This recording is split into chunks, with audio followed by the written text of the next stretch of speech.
All right, we're gonna try this again. Try this again. Restart, restart. I had the wrong uh Facebook page attached to this thing. So I had to restart it. Had to restart. I had the wrong Facebook page. Had my cigar page attached to it. We do not want the cigar page on here. It's a whole different conversation that happened over there. So, mm, mm, mm, mm. Lord of mercy. Can't have none of that. Have the wrong people.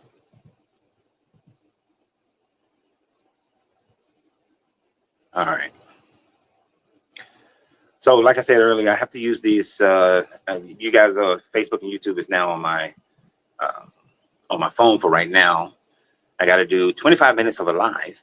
This one will be longer than 25 minutes on my TikTok so that I can use OBS and have everybody on one thing. But we're trying to work it out. We're trying to work it out.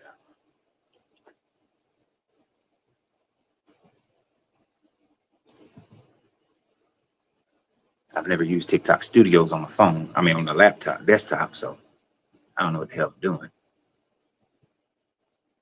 over here. But we're gonna figure it out. And it may just be terrible on TikTok today. But what we're talking about today is the fact that Pope Leo the 14th, he gave an apology for the transatlantic slave trade, for the papacy's involvement in the transatlantic slave trade, saying that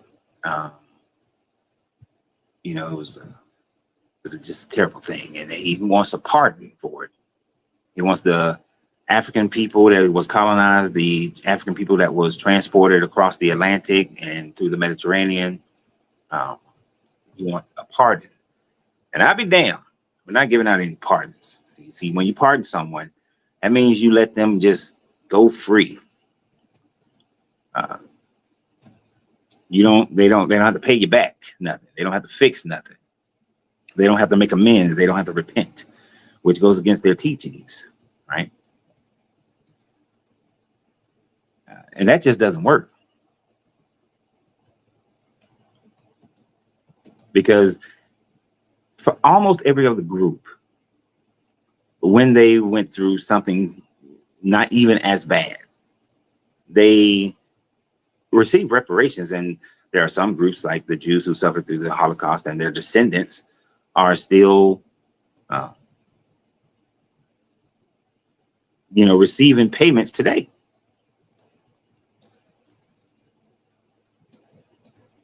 And that's what's helped them to be able to recenter themselves.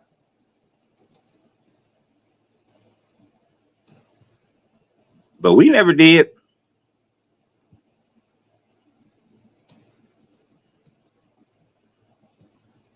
And a person asked a question. I'm sorry, I'm typing right now. A person asked a question: how could reparations be taken care of? How can they be paid in today's world? What process would be needed in order for them to seriously pay reparations? And even though I have my own ideas, I truly want to hear what you guys think, how it should be done, so that these things can be taken care of. How we can, what would be the best case scenario? Who actually receives reparations and who does not? I mean, because it's going to get a little wonky, get a little crazy, to see exactly, how this thing should be done and who should receive it, especially in the who should receive it, right? That was an interesting statement that somebody made on YouTube. They were talking about, you got a white guy whose great grandfather was a slave. So would that person receive reparations? It's a valid question, but you know, your great great grandfather may have been a African slave, but you know, your family been white for a very long time. Not exactly sure how that part is going to actually work out, you know. But how do you pay it? And yes, I'm kind of stalling for time a little bit right now, right? But how do you pay it?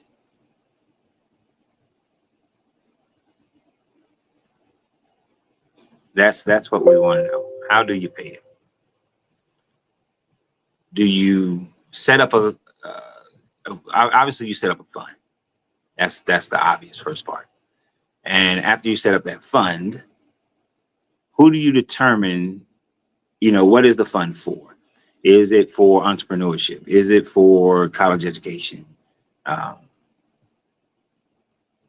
how do people prove that they should receive those funds? Right? How does that part work?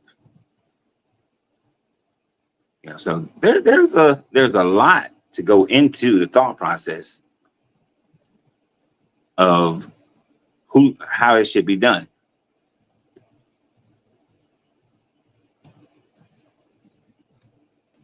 And I'm really wanting to know you guys' thoughts on it. Yes, I'm still stalling because I'm trying to get this stupid ass TikTok thing to work.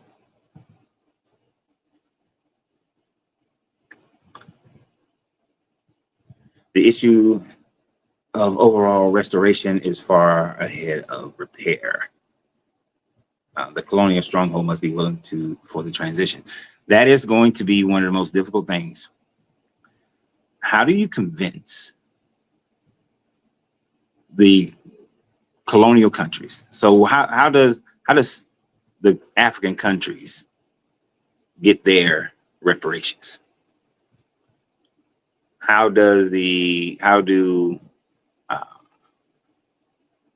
you know, some of them have been receiving, some of them have received, you know, got their governments back, but some of them are still being held, you know, been held captive by federal reserves of other countries.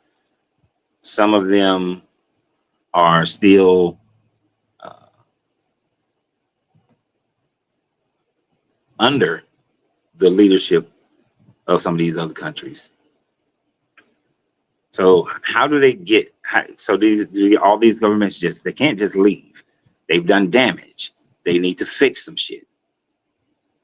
They need to stop hoarding the gold reserves, the financial gold reserve of a lot of these countries.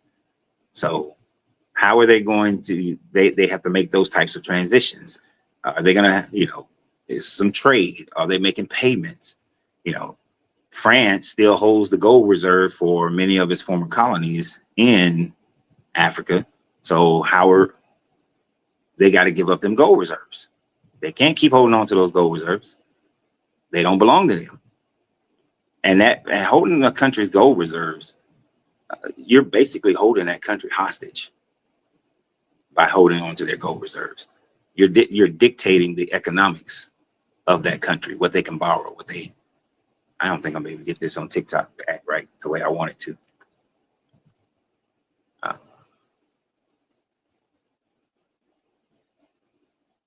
You know, there's a lot. I don't want to mess with my phone because if I do that, it might cancel this thing on thing again. I'm just gonna go live on TikTok. I'm sick of messing with it. I want this shit. Let me just go live. Got it. Okay. Got it. I'm good.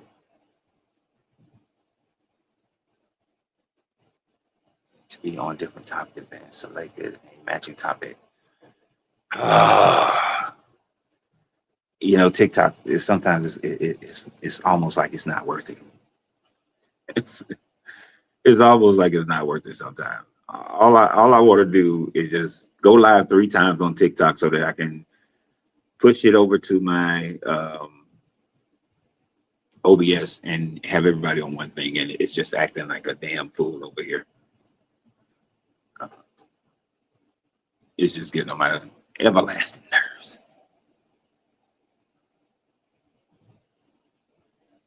Like, I think I've done everything it's asking me to do.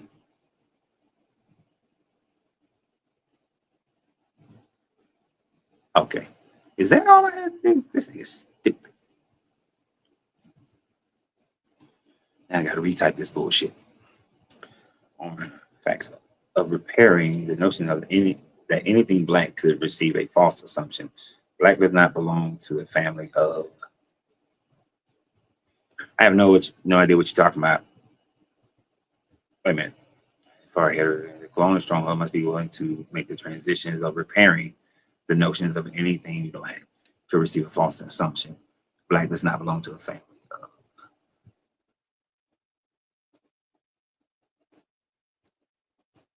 I'm gonna have to let you finish your statement. Piccola, Kusar. You can't base it. It's not. You can't just say if you're black, you get reparations. That doesn't work. You have to be able to break it down into. You have to be able to show or demonstrate in some form or fashion that your family has been a part of this transatlantic slave trade to a certain degree.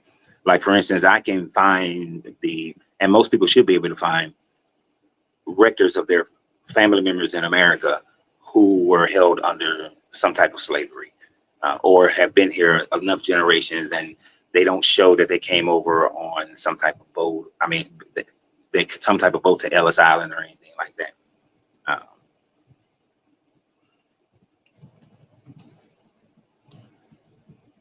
So, and that's a big question. How do you demonstrate that you should be able to receive?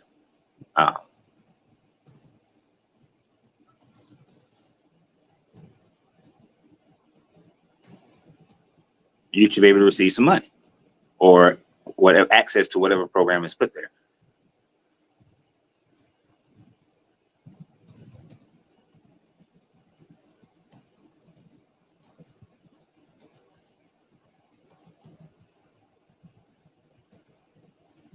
I'm working on it, y'all. I'm almost there. I'm almost done so that I can do this shit on TikTok as well. Okay, TikTok is up too. This is getting on my nerves. So I don't even know what this shit is for the most part.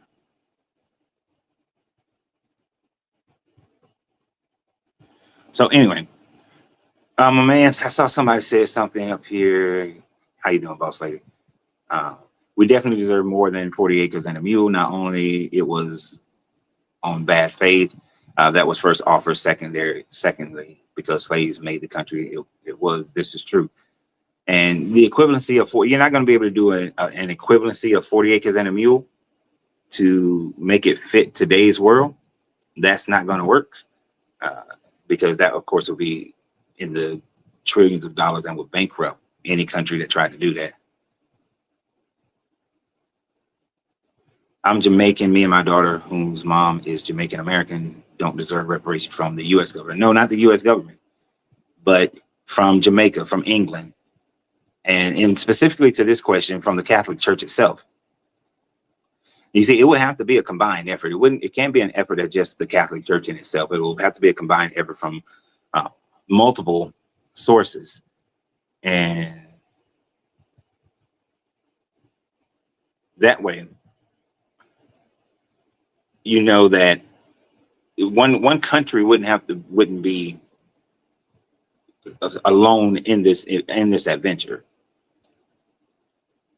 It would have to be something that deals with multiple countries and how the world would have to come together to make this thing happen, or the Western world would have to come together to make it happen. So yeah, so just like this is going to be so irritating using StreamYard on my phone. Don't care about the Catholic Church being an apostate church. Don't care today about astrology. That is not the subject matter that we're talking about. Those things are irrelevant to the conversation today.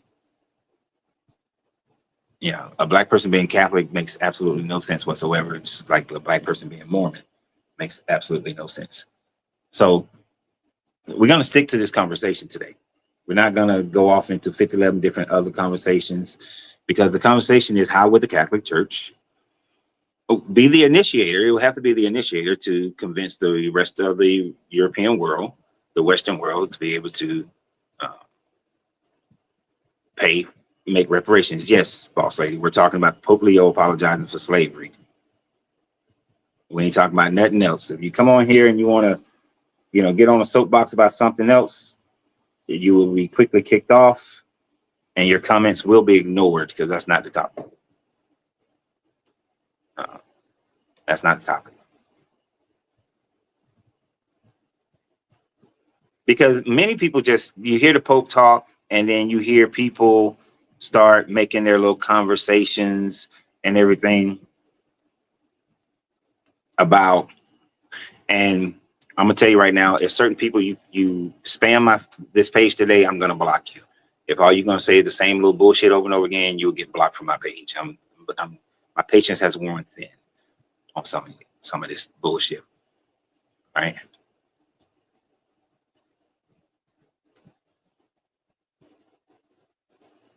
So how can it be done? And today needs to be constructive. Today needs not a bunch of whining. You say no sound on TikTok. TikTok, y'all ain't getting any sound. Unmute microphone. Amen. TikTok, can you hear me? Let me know if you can hear me over there on TikTok. Yeah, I'm not getting nothing on the microphone bars.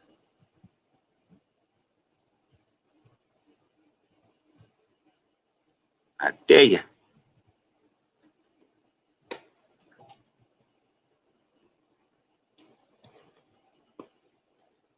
It's plugged in. It's connected. All right. You should be able to hear me now, TikTok. My bad. I should have noticed that the microphone bar wasn't doing any damn thing. Sorry about that. Tickety talk. All right. So, Brethren Lee, how can I delete you? You've been banned from my pages. This is, generally when we're just having general conversations about deconstructing Christianity, all your little comments left and right, I just let them ride. But today we're talking about a constructive conversation. We're sticking on topic, and I'm gonna start just banning motherfuckers who can't stay on topic. It's just plain and simple. You can't stay on the dang on topic. You just gonna have to go. Dang, I'm gonna have to wear my glasses the whole goddamn on time, because I can't read this without it. So, for those of you who've never met me before, this is your first time finding me. I go by Coach Renz. That's the handle. And on my channel, normally we are deconstructing Christianity. And from time to time, we tackle social issues that are going on. The social issue that we're talking about today is the fact that Pope Leo XIV came out and apologized for all the papal bulls of Pope Nicholas V, the papal bulls of Clement, the papal bulls of Pope, what's that other bastard? I forgot how to say his name.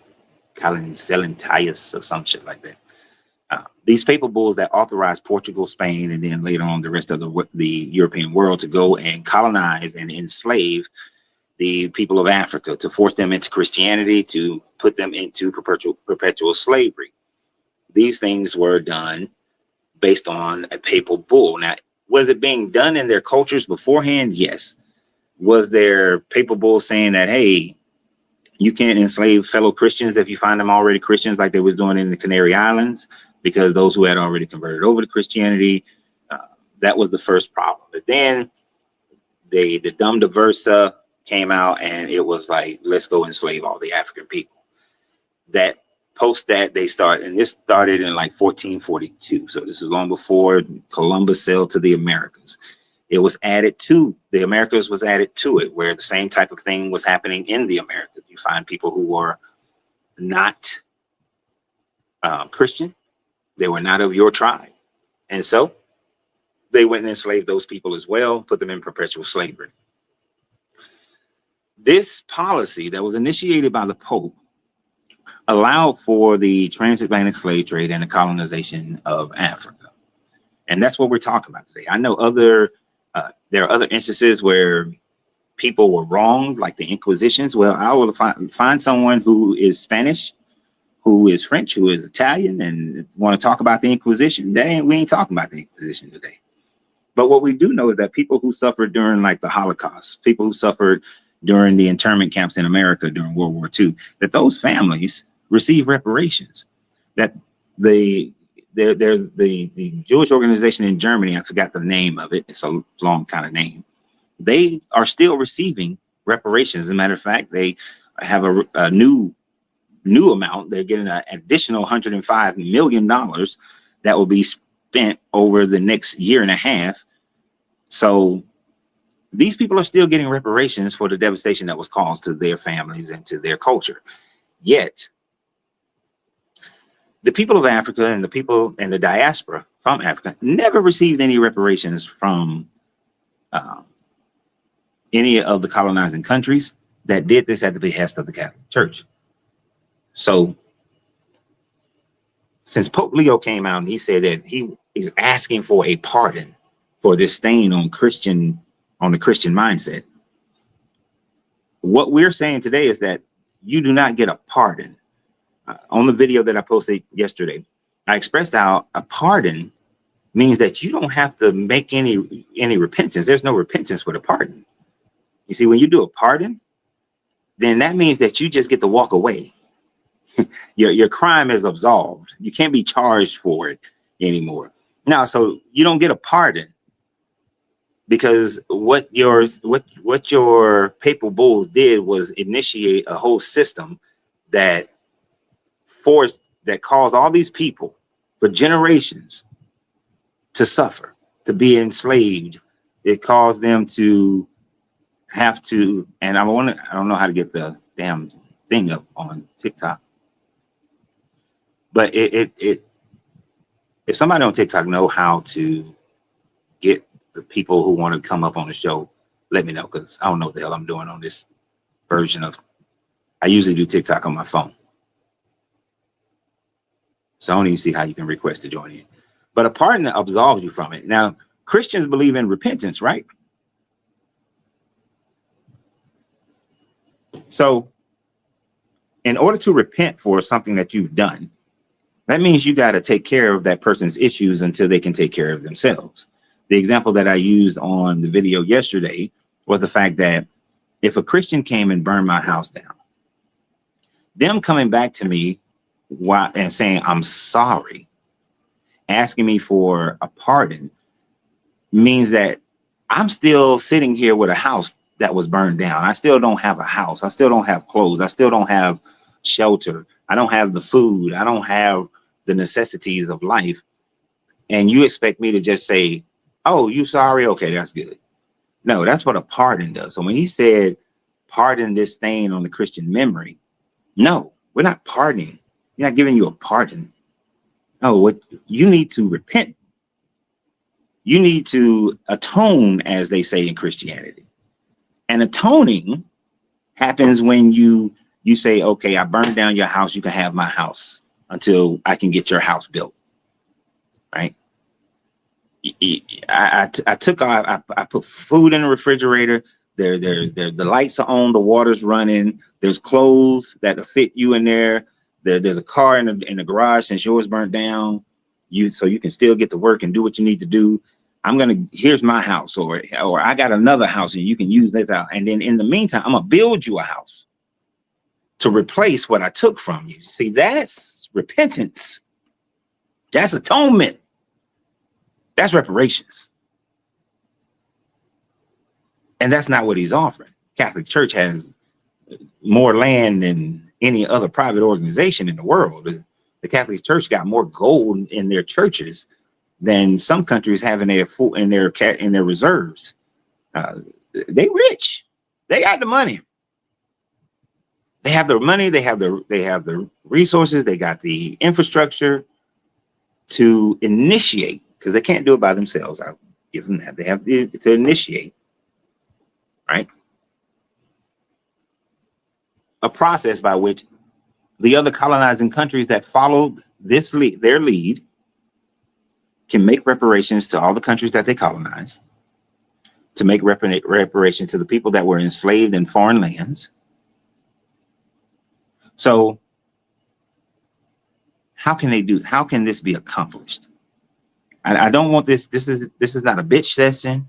This is not us just complaining. How can it be accomplished? What process? Because this, what somebody put on. So TikTok is over here and Facebook and YouTube is over here. Jasher Maccabee said, give us options to get land anywhere in the world. I don't think that's realistic. I don't think that's possible, rather. Other lands are going to have other governments and systems, so you have to convince those governments and systems. And then if, let's say I'm India, why would India give up land to non-residents? You see what I'm saying? That's not going to work. It has to happen within the countries that the people have been injured in. So, like if you had said in America, they said, you know what? The Southeast, we're going to make the Southeast available, since 76% of African descended people live in the Southeast. We're going to make the Southeast available for those descendants. We're going to give them lands in Mississippi, Alabama, Georgia, Texas, South Carolina. I don't want no land in Florida. North Carolina, South Carolina, Tennessee. All right. We're going to create land grants. Or even if you look out in the Midwest where there's so much land, like Texas, Montana, Wyoming, Nebraska, so much land out there. And create a situation like in between San Antonio and El Paso is a whole bunch of open land. There's a lot of open land, right? It takes 8 hours to drive across that son of a bitch. But there's a whole bunch of open land, but a lot of that land doesn't have electricity or plumbing and things of that nature. So you'd have to build it. You'd have to build it, right?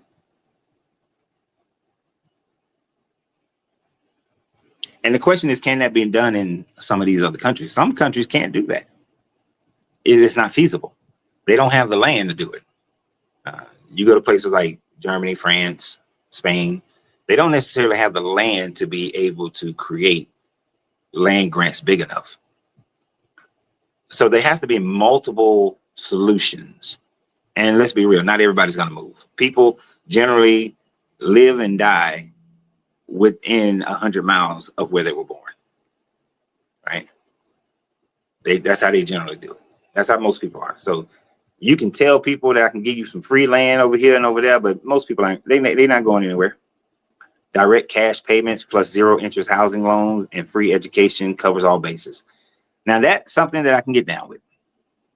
I can get down with that one because it gives options. Not everybody wants to go to college, but 0 interest housing loans, that would be something that's feasible because we know that in most countries, owning land, owning a house is one of the first methodologies in order to build generational wealth. And yeah, there's too much land in Texas. It is, boss lady. There's too much land in Texas. I saw a nice piece of land. Then I saw where it was at, and I was like, damn, you got to build your electric, you got to build your whole infrastructure. Just if you bought that damn land, it might be cheap, but ain't no infrastructure out there. So it's a direct cash payment. I do have my qualms about that. Years ago, almost a decade ago, probably, I did a video about what would happen if a huge sum of money was paid directly to those who families can be proven to have suffered through the transatlantic slave trade. The only problem is that the overwhelming majority of that money will end up right back into the hands of the people who got the money right now, right? I mean, to be real, most people don't have any financial aptitude. Most people don't know. If everybody who's listening right now was given $10 million today, I guarantee that at least about 60 to 70% will be right back to where they are right now financially. You might be in a nicer house, you might have a nicer car, but you're gonna be right back. And most of the people are gonna lose that house or car. That too will happen. Most of them are gonna lose that house, lose that car. Right. So that's not as so just straight up money without the education, financial education, is almost a detriment to a people.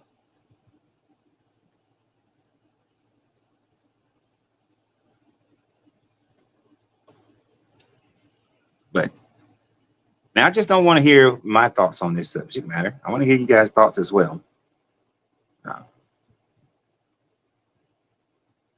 And I mean, I don't mind answering questions or responding to statements. Yeah, it happens with lottery winners often. There was a show, they actually built a whole damn show around lottery winners who were broke within 5 to 7 years.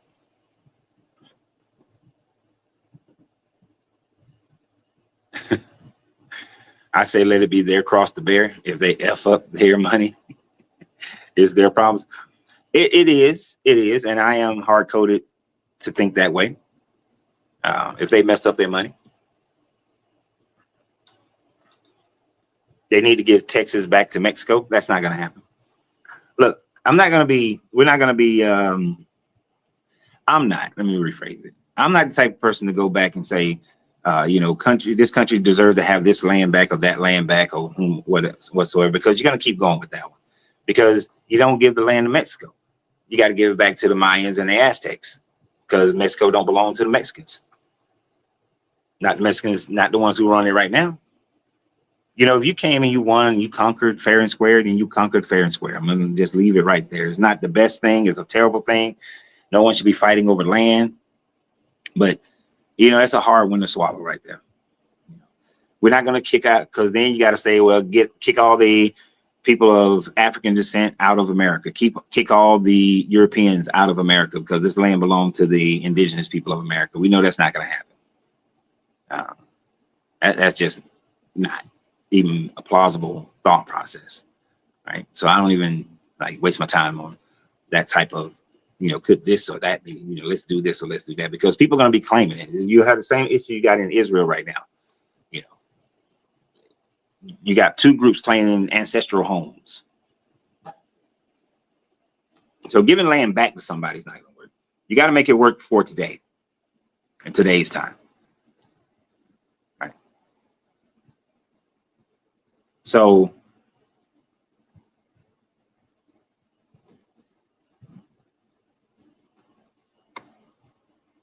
now I do like the educational part that somebody mentioned earlier.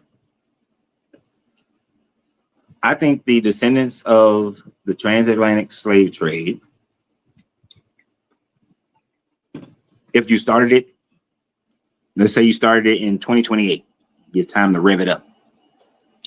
If you started it in 2028, I think the currently living descendants, and for the next 4 generations, at least, at minimum, the next 4 generations should have free college.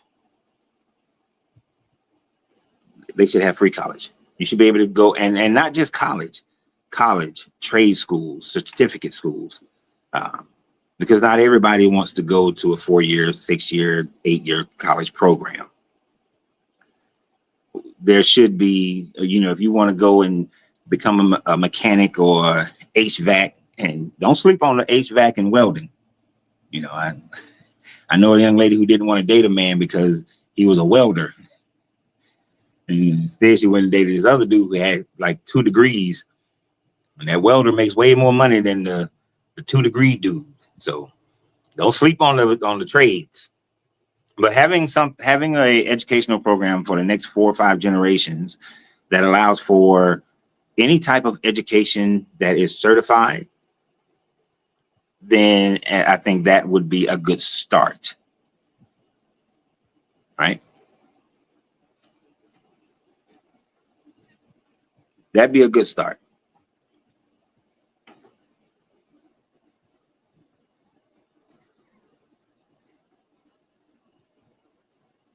I still think we should at least rename America for the honor of Native Americans who still stand after the atrocities the government has committed. You have a fight over the name. Not everybody called it the same name. The United States wasn't unified at the time frame that the Europeans came over. Just like a lot of people say Africa, but Africa wasn't unified when they came over, you know. But even if you renamed it, renaming is just it got as much teeth as the Pope's apology. Apology ain't had no teeth in it whatsoever.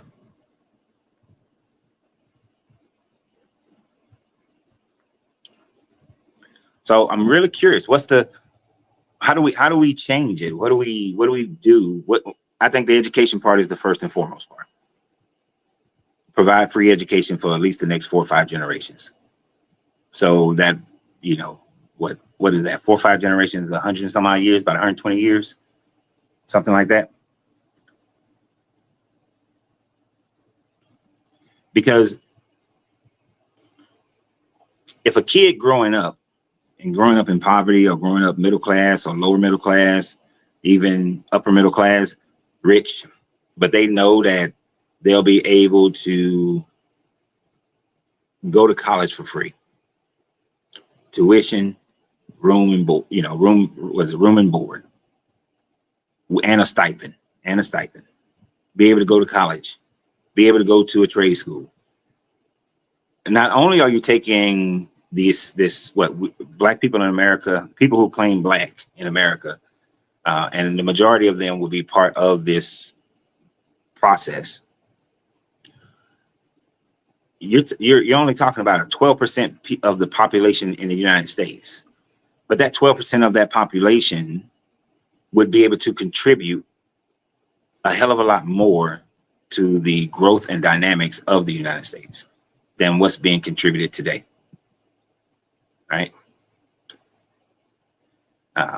When you can, because I mean, hell, I remember graduating from when I was in high school, and we had trades in my high school, and there were many people who took advantage of that, and they got out and they were CAD designers and welders and mechanics, and went on to live prosperous lives. So if you took the descendants of those people who were affected by this, then you would increase the financial structure of those people, the infrastructure of those families, those communities, those neighborhoods. You're going to see a drop in crime in those communities and neighborhoods. And everybody, no matter what color you are, everybody spends their money. So ultimately, it's going to increase the people spending money, so which is going to increase the government. There was a term, I just forgot the term. But everybody's a spender to a certain degree. I mean, that's why I've never understood why no president has ever had a national financial education program. Not to my knowledge. If somebody did have one, I don't know. I never heard of it. But it is kind of like what somebody said on YouTube. It's as if they want to keep people in debt slavery. Right? They want to keep everybody in debt slavery. So a financial piece would be grand. Financial education, trade and tech skills. I mean, America is always talking about how we're getting our ass whooped by Japan and China as far as tech is concerned. So why isn't there a push to push more education in the STEMs? You know, sure, we got a couple of STEM schools and whatnot, but that STEM should be all over the place. But when paying reparations, here's a group that is underrepresented in the STEMs, Let's get that group up to speed. And I know they have their fear. I'm gonna do a video later on today or tomorrow where a guy in Frisco, Texas was raging about the fear of white people losing their prominence in America. I mean, his stuff was just purely race baiting. And yeah, I'm gonna use it. But at the end of the day, America is going to become more brown, whether somebody like it or not. It's going to be brown. It's going to be a brown country. You're not going to be able to stop it.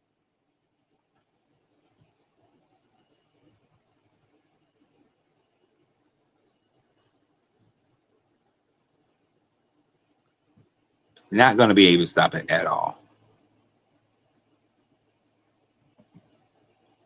I'm not exactly sure how.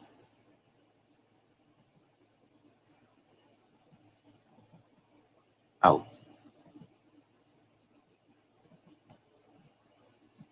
I think I figured this out on this stupid ass TikTok. Yeah, I call TikTok stupid because it is stupid. But we're going to have to figure it out. Oh, thank you for the super chat. What is Hambo? Let me put it up there. Usually I put these up on the screen. Hamobu, but it's on my phone for the next 3 days. This one is going to be on 3-4 days. This is going to be on my phone. TikTok will be. I mean, Facebook and YouTube. But thank you for the super chat. I always want to thank people who support the channel through their different methods. I don't know how to get guests up for TikTok. Yeah, but America is changing. So, and every country changes. It always changes. It always, you know, one group is in charge and another group comes in charge and another group and another group and another group. That's just the history of civilizations, right? No civilization, no one group remains in power. It just happens. And of course, the group that's in power does their best to keep others out of power so that they can maintain their power. And that's part of the problem. That's part of the problem. One of the reasons why you've never seen reparations paid to the former slaves and their ancestors, whether they were in Europe or North Africa or whether they were in the Americas. They don't want to pay it because they know that by making those payments, it gives away power, especially when you look at the numbers. It's one thing to look at the numbers of 600,000 Jews during the Holocaust in comparison to over 2 million at the end of the Civil War in America.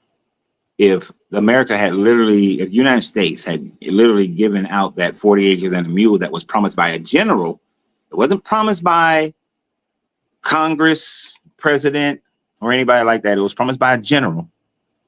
And we have to make sure we're clear on that one.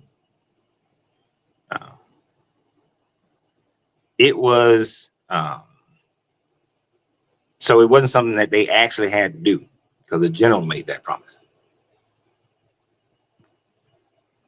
If they had actually did that and then allowed those people to, and initially during Reconstruction, Black people were thriving in America. The former slaves were thriving. Those first 3-4 years, building amazing communities, getting top positions in politics, building businesses, thriving. But then the Jim Crow laws kicked in and all that stuff was decimated, right? All those things were taken away. If that hadn't happened, the political tone, the power structures in America would be completely different today. It will be completely different. Okay? If those who had gained political office were able to stay in political office, those who had land were able to maintain their land, we have a totally different situation in America. In the United States, I got to stop saying America because the United States is not America. America is this whole side of the planet. But the United States would be completely different if that had happened, if that had not happened. But it did. Can't do shit about it now as far as changing it. But what we can do is make changes now so that the next generations have a better shot. And that's part of why it hasn't happened.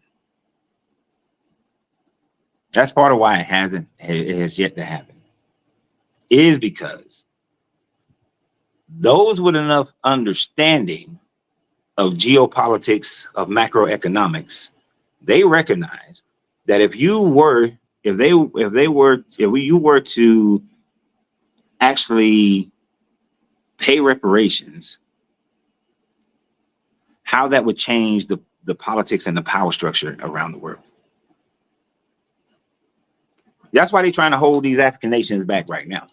Imagine if Congo, whenever they get their act together, I ain't gonna say ever, when they get their act together, they will become one of the most economically powerful countries in the world. With all the minerals and everything that they have in that country, if they realize, when they realize their potential, they will become one of the most economically dominant countries in the world, because everybody will come to them with their bowl of gruel in hand. Everyone will be looking for it. This is why it is so important for the countries who are in power right now to keep the Congo in disarray. It is why it is so important that the United States went and bombed Nigeria. It's going to be one of the next great oil countries in the world, right? It's already moving in that direction. So they bomb it based on, oh, the Christians, they're killing the Christians. China killed some Christians. They ain't bombing China. Ain't nobody send a bomb to China because they know better.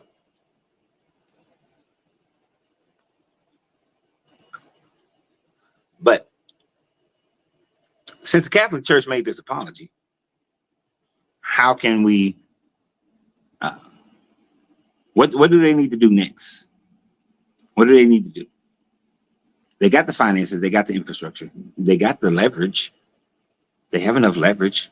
And if they were to do something about it, if they were to actually put their money where their mouth is, because right now the Pope, that's just all mouth,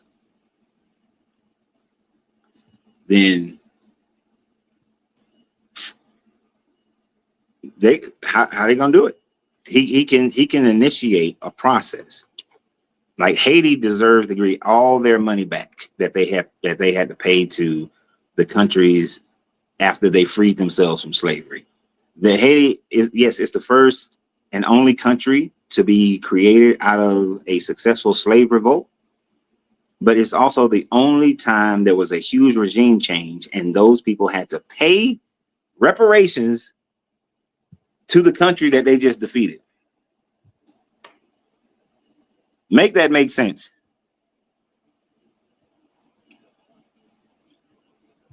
That makes absolutely no sense. Your short regarding the Pope was really powerful, man. Seriously, I'm a Christian, raised Catholic. The ignorance my family had following this institution is amazing. I'm not exactly sure what you're saying on that one.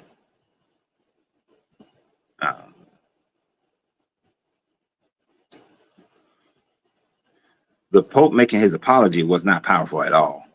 That was just a bunch of lip service. If that's what you're saying, I'm not sure if that's exactly what you're saying.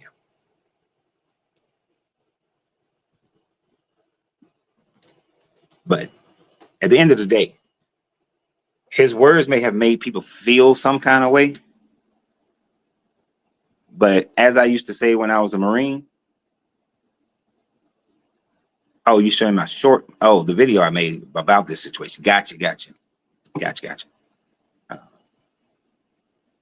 As I used to say when I was in the Marine Corps, and I know it's an older saying, everybody, a lot of Catholic people feel better now. Fuck your feelings.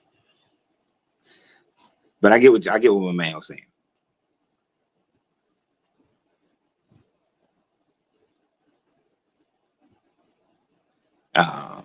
And if I'm saying your name wrong, please forgive me. But Hamobu said, I think that after the Civil War, a quarter of all Black people starved or died from preventable diseases. They were given freedom and basically abandoned with nothing. I don't know if the percentage is correct, but I know that happened quite a lot.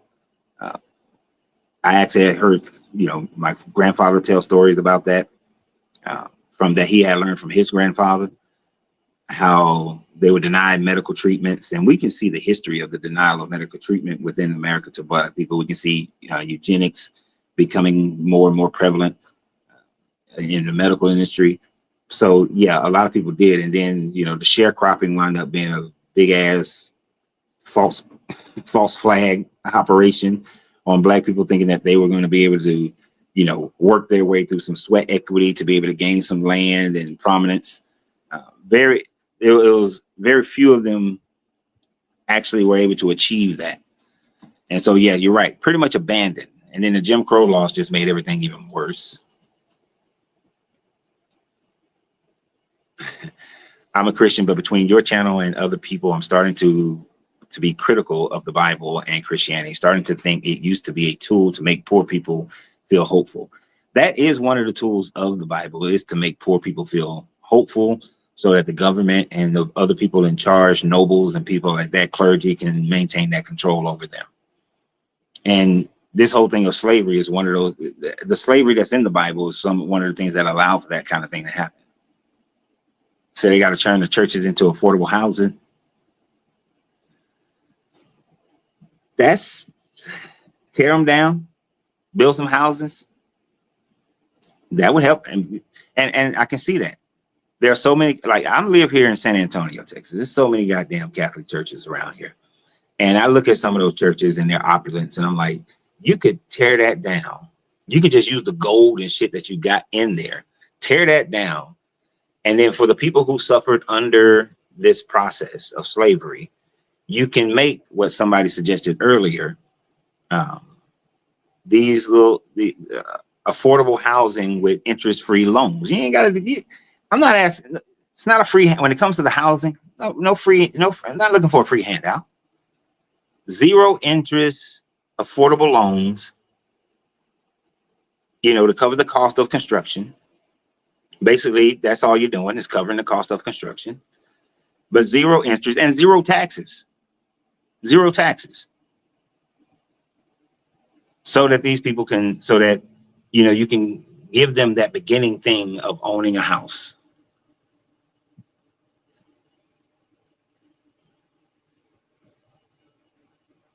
Because that's, and then you couple that with the free education for their children. That way they don't have to put a mortgage on the house in order to pay for college or pay for any technical programs, so that the children get a good start.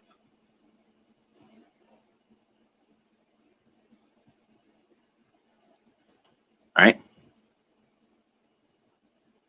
So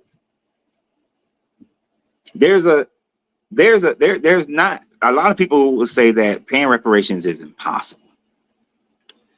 Oh, TikTok, because I'm gonna have to do this two more times on TikTok, where I use my desktop instead of my phone before I can go to an OBS. Is there any, do you guys see where you can come onto the program? Because I think there's something I need to do, but I don't know what the hell I'm supposed to do on the desktop. On the phone, it is so much easier. So if you can see that, invite yourself up on TikTok. I want to make this work one way or another. I see where I can invite people, but I don't want to do that. But yeah, so we can't request to join. Okay. I see where it says the tool for multi-guests. I see manage guests. I see invite. I go to settings. Settings, I see the dang old thing. Invite up to 6 guests. Change the layout. I don't want to change the layout. I only do 1 guest at a time.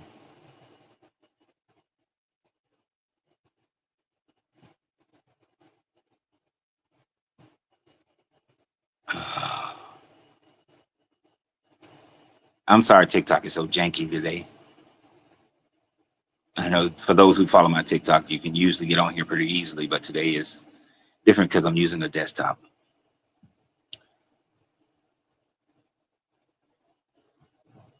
But yeah, you got to give them no taxes on the houses. Shouldn't have to pay any taxes whatsoever. That way, you give people a good start.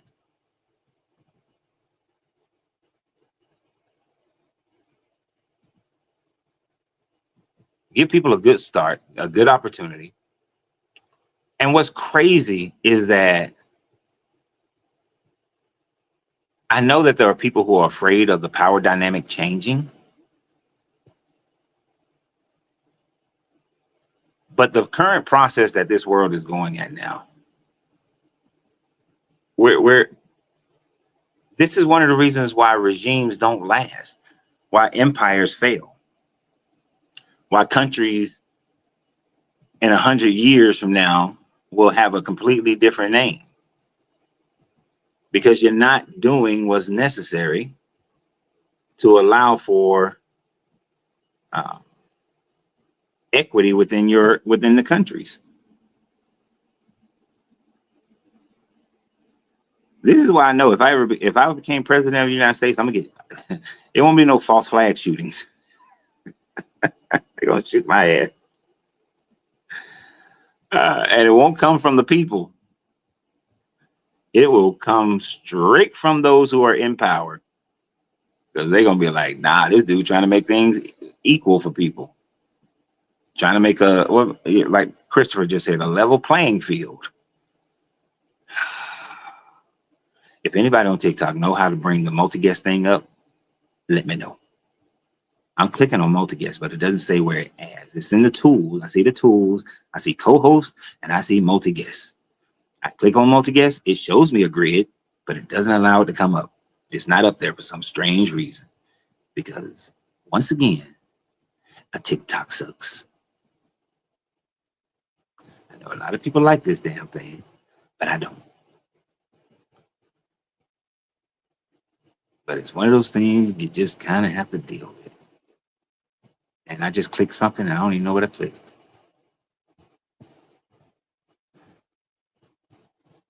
Sound effects, AI optimization, dynamic effects.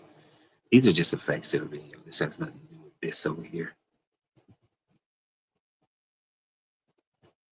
Oh, TikTok, and all your stupidities. Anyway.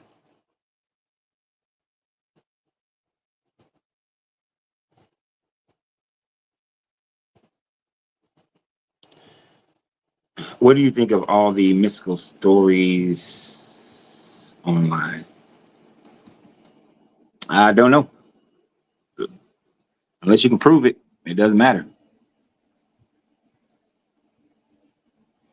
If there's no proof, it doesn't mean a lot. I'm not even sure it's working well on.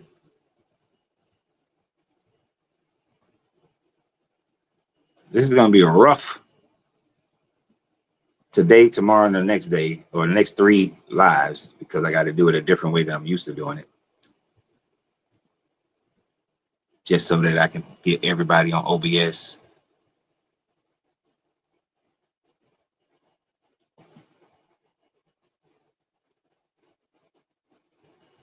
But TikTok, I don't know. I'm gonna have to, maybe on the next one I'll be able to let people come up on here live. But on this one, it's just not working. So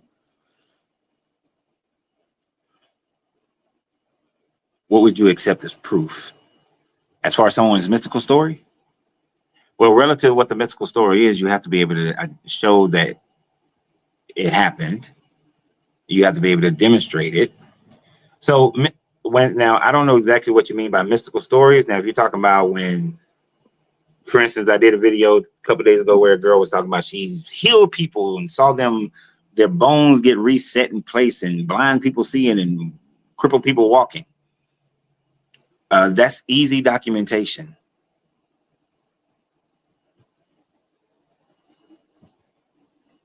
That's easy documentation. So show me that. I'm clicking on co-host and tools, Miss Angelina. I did that. See, I'm talking trash, and now it's gonna gonna see something else. I see where I can invite people, but I don't want to invite people. I want people to just be able to click on it and come up, and allow them to come up. Allow invitation from friends, allow invitation from people you know.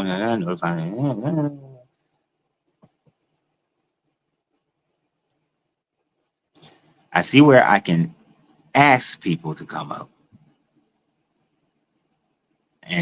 But this is under co-hosting. But then there's multi-guest, and I click on multi-guest. And under multi-guest,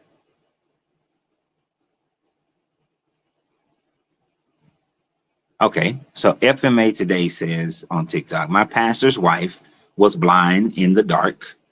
She totally sees now, and it's documented. So it's documented that she was blind. Oh, not a divine healing, but I need $1,000 from my mortgage. See, now I don't think you're serious. But yes, I am 1% skeptical of divine healing, because what I need to see. Oh, but I needed $1,000 from my mortgage. Didn't tell anybody. And a few days later, I'm guessing the $1,000 showed up. $1,000 from whom? Who did you get the $1,000 from?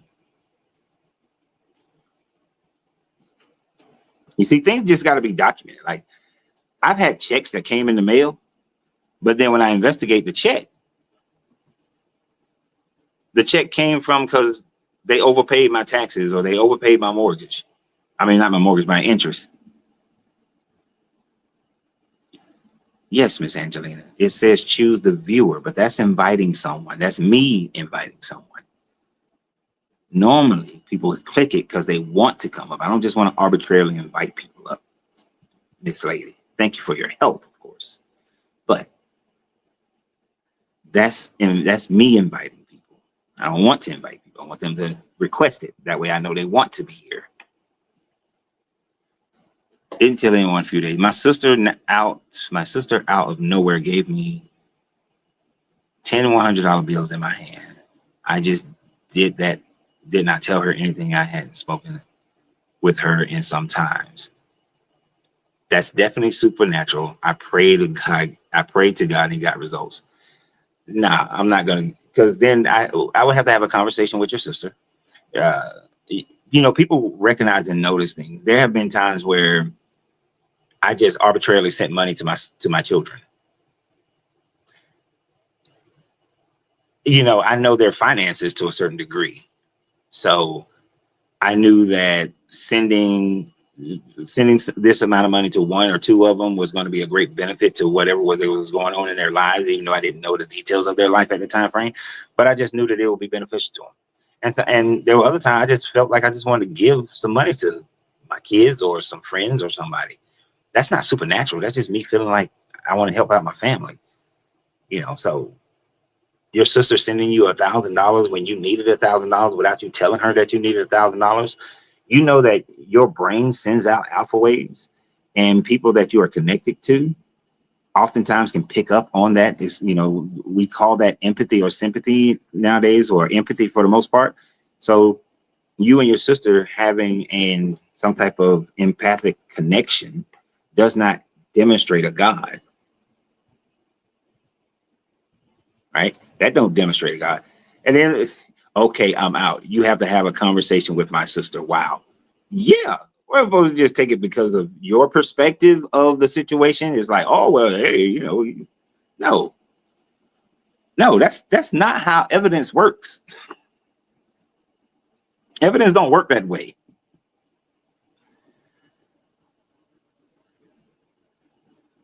Do you have a loud request? I don't know.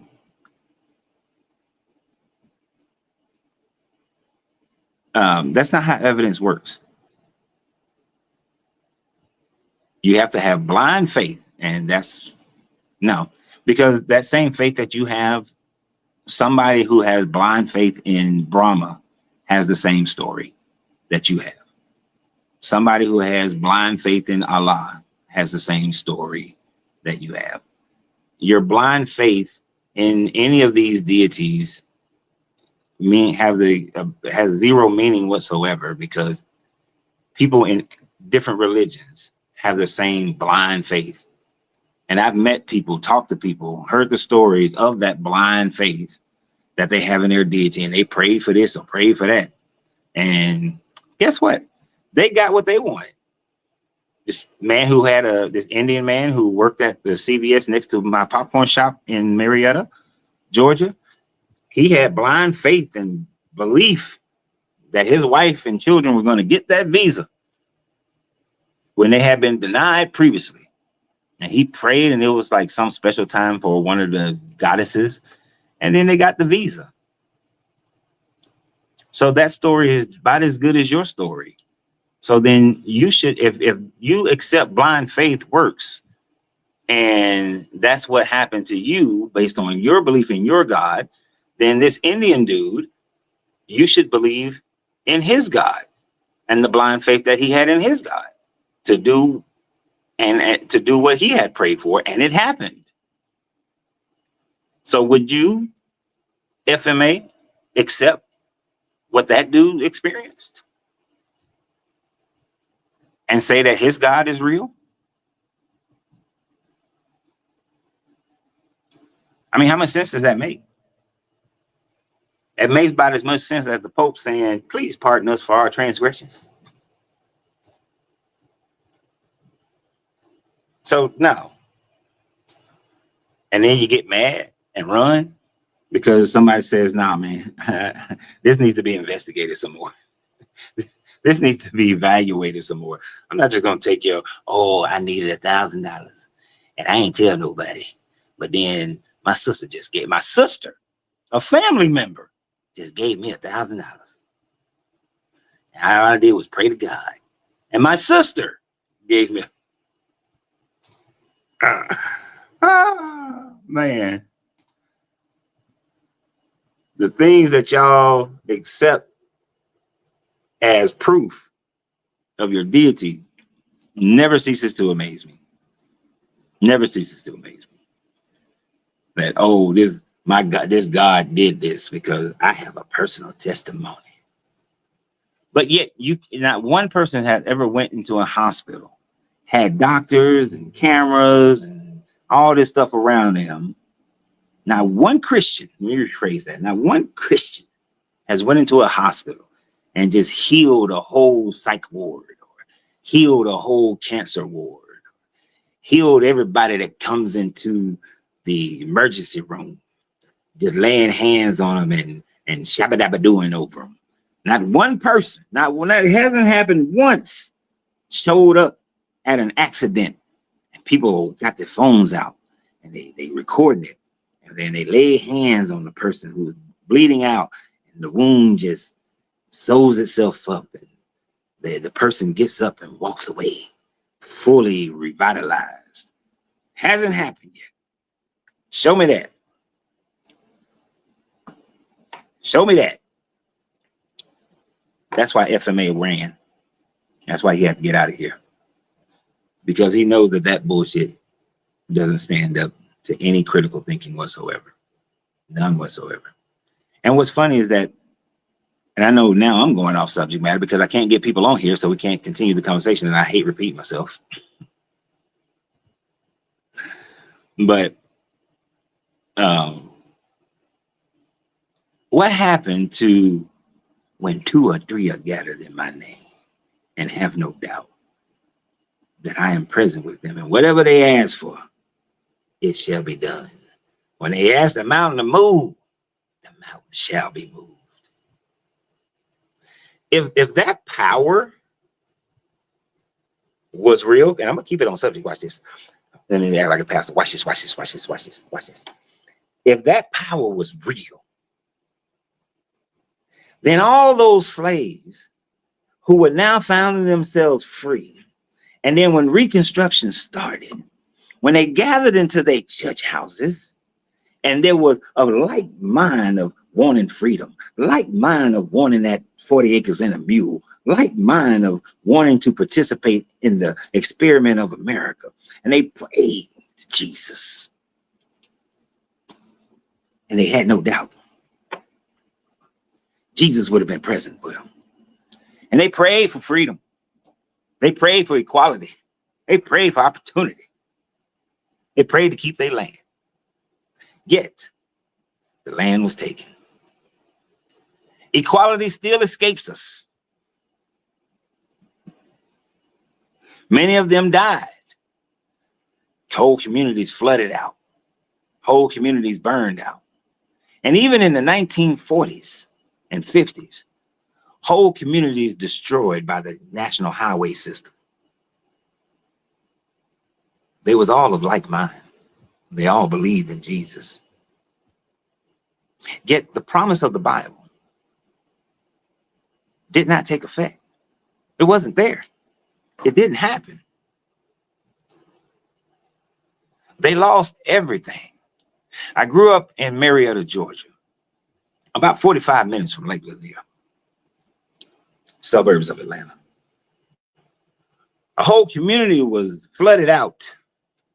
Those people were mostly Christian, more than likely, prayed, begged God to allow them to maintain their community, their land. But to this day, you can float over Lake Lanier, float right over the houses and churches and banks and everything that Black community had built. God wasn't in their presence. The God of the Bible, he was in the presence of those people who decided that they were going to flood this community. He was in the presence of those people who said that we're going to run these Black people out of this community because they're doing too well. When Tulsa happened, was God on the side of the Black people on, what is it, Green Street or the Greenway? Was he on their side in Tulsa? Or was he on the side of the people who were shooting and burning the houses and the businesses and dropping bombs from airplanes? Whose side was God on? Because Greenwood, thank you, Mellow Focus, Greenwood. Whose side was this God on as they were praying to this God to help them, save them, to keep them from losing their house, their business, their family, their lives? Whose side was God on? Because we see the results. We know the results. We know the results. God wasn't present for the 400 years that Black people struggled under the transatlantic slave trade. And let me put it in context. For the 200 plus years of the transatlantic slave trade, and for the 200 plus years of the Jim Crow laws, where was this God? And you want to say that, oh, but now he's showing up because you got $1,000 from your sister. Now he's showing up because your pastor wife was blind, but now she can see, yet it is not documented. Where was he? What was he doing? Right, taking a nap, taking a Sunday stroll. Is it, are we in the seventh day where he's resting? Where was this God during all of that? He was absent. He was absent. Matter of fact, I got something for all you Christians. I know you're gonna say it's not gonna work because I don't believe in your God, but does it matter if I believe or not? You got power.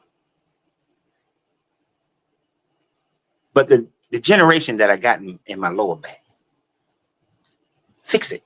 Pray for it. Fix it. I never, ever, ever allow Christians to pray for me. Here's an opportunity. Fix the spine, the generation spine issue I got in my lower back. Because every morning it take me about 30, 45 minutes to get going because of the way my back feel. I tried many different beds and whatnot. Don't seem to work. Come on, Christians. Rebuild the bones in my back. And while you're at it, get my knees and my ankle as well. You know, get all that. Get off that. Why don't you believe in the Bible? Because the Bible is filled with contradictions, and it's a made-up story, a fable based on legends and other cultures that they adopted stories from to create a narrative for a newly found people called Hebrews, and then a conversion of Judaism into Christianity. It's a book of lies. None of it is about as believable as Aesop's fable. And all it takes is studying, and you will walk away with the same thing. Just study, and study with an open mind, and you will find yourself looking at the Bible and saying that, well, this don't work. This is wrong. This is a contradiction. This is something from somebody else's story. So why should I believe it? Saying here, I have 3 broken. Oh, girl, you got 3 broken discs, boss lady. Oh my gosh, that hurt. But yeah, I mean, one of my favorite contradictions of the Bible is the birth narrative of Jesus. It's just filled with so many contradictions, and you can see the political power that is within that birth narrative. It's just filled with so many contradictions. Filled with so many.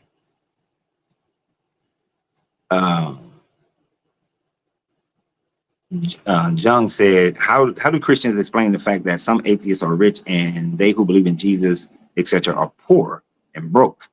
Oh, they'll say that an atheist got his money because of the devil.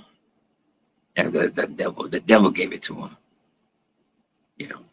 And some Christians, they going through a season, God, they got to take steps toward God, or their faith is not strong enough.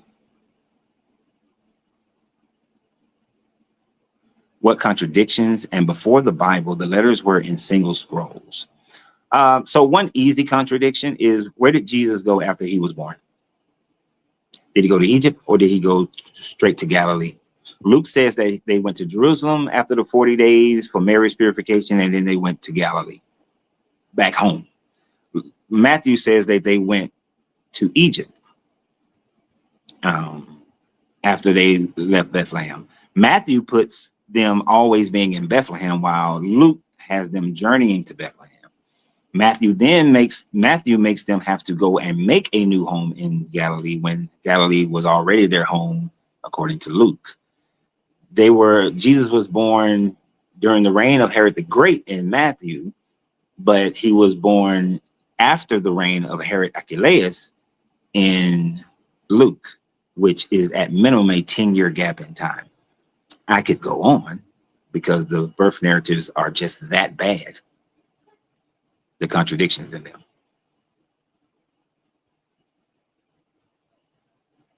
All right. So Andrew said the Gospels are theological accounts of Jesus and the apostles, not historical accounts.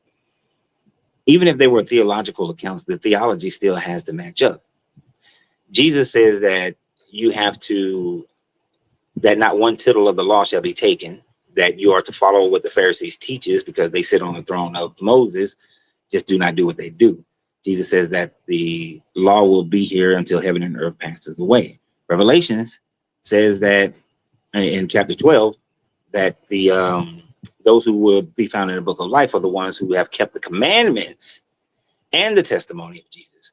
Whereas Paul says that you don't have to keep the commandments. You can eat whatever you want to eat. That as long as you are kind of like living the life, then it's written on your heart, and that you are able to go to heaven through grace. So the theology between Jesus and Paul are different in those instances, as far as following the law and not having to follow the law, and grace and all that bullshit. So there's some theological issues as well. Theologically, Jesus never fulfills not one of the messianic prophecies. Not one. Not a problem. Not nan one of them. So theologically, Jesus is not the Messiah. So the whole damn thing can just be thrown out the window at that point. But you cannot separate and say that, oh, it's just theological, when there are events within the narrative that are supposed to be historical and should be the same.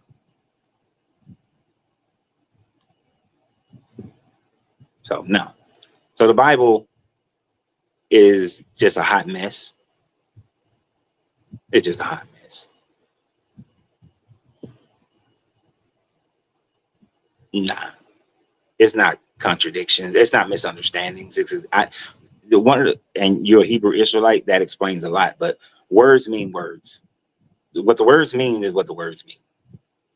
They don't mean anything else that you try to make them mean today, which is what people do today in every religion, is they try to conform it to fit more into the mindset of people today and try to force those people to be thinking exactly how they think.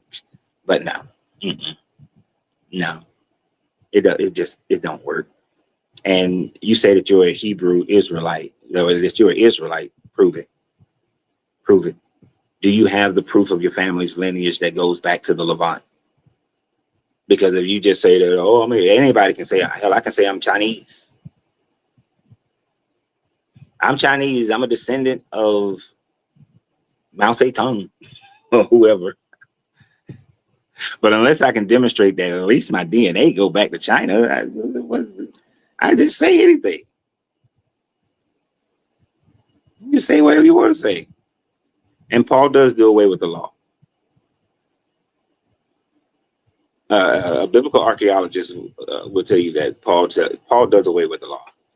Not your pastors, priests, apologists. Paul does away with the law. Paul says all you need is faith. At least James comes back and say that faith without works is dead.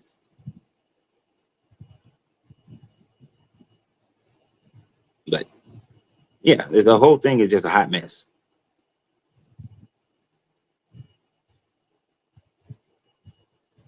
And then y'all are cannibals, eating people's Catholics. The body and the blood, the bread and the wine turn into the body and the blood when it's inside your body. That's just cannibalism. It's nasty. It's disgusting. That goes against the that's another reason why they separated from Judaism, because that thought process that theology goes against the Old Testament of consuming bodies and blood. So yeah, nah. That's the Osiris myth. What's the Osiris myth? Not the body and the blood. That's not the Osiris myth. I don't know. You might be talking to them. I'm not sure. Well, the prophecies of the 12 tribes fits a certain demographic of people and where they will be. Yeah, Egypt. When Titus came and he conquered Judea in 70 CE, he took the people who were remaining in Judea, a lot of them, not all of them, a lot of them, and they were sent away to slavery all throughout the Roman Empire. And the overwhelming majority of them were sent to Egypt in 70 CE. Deuteronomy 28 speaks absolutely nothing of what happened in the transatlantic slave trade. Deuteronomy 28 does not fit. As a matter of fact, the 12 tribes were not even present during the time frame of Titus conquering. According to actual history, when the northern kingdom of Israel was defeated by Sennacherib the Assyrian, those 10 tribes that was up in northern Israel were relatively absorbed into the Assyrian Empire. And then once the Assyrians were conquered by the Babylonians, they were further absorbed into the Babylonian Empire. Hence the idea of the lost 10 tribes. So when you claim that 12 tribes, and we're representative of the 12 tribes, well, you got a problem of about 2 to 300 years of 10 of those tribes being assimilated into the Assyrians and the Babylonians, which is why even up to this day, they know that they cannot identify anyone who was attached to any of those 10 tribes that was in northern Israel. So yeah, no. So people are like, oh, you're the tribe of Dan and you're the tribe of Manasseh. No, bro. No, my ancestry goes to West Africa. My ancestry goes to Nigeria. It goes to Benin, and a little bit goes to the Europeans. But no. Yeah. I know you got something missing in your life, and so that makes you feel better, makes you feel pumped up to belong to a group like that. But you know, if Rome had chosen Mithraism instead of Christianity, then people who people would be trying to join some special group out of Mithraism. Or the true teachings of Mithraism come from the people of Africa, the Northern African or the Levantine people, and we are descendants of the of Mithra.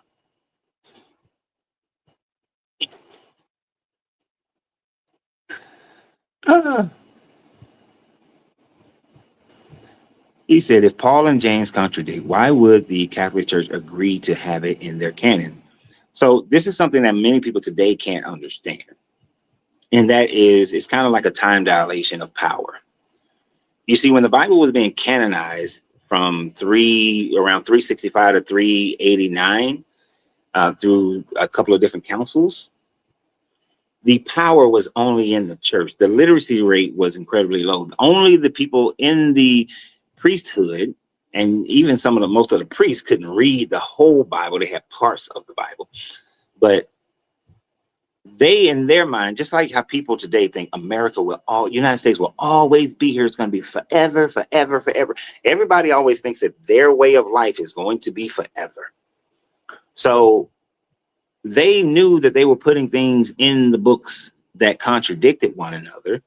And what they wrote were different ways that they can reconcile some of them, even though some of your early church fathers knew that there was no reconciliation for some of these subject matters. Like Irenaeus and Augustine they had issues with the ideas of the Trinity. They had issues with the birth narratives and how they could not be reconciled.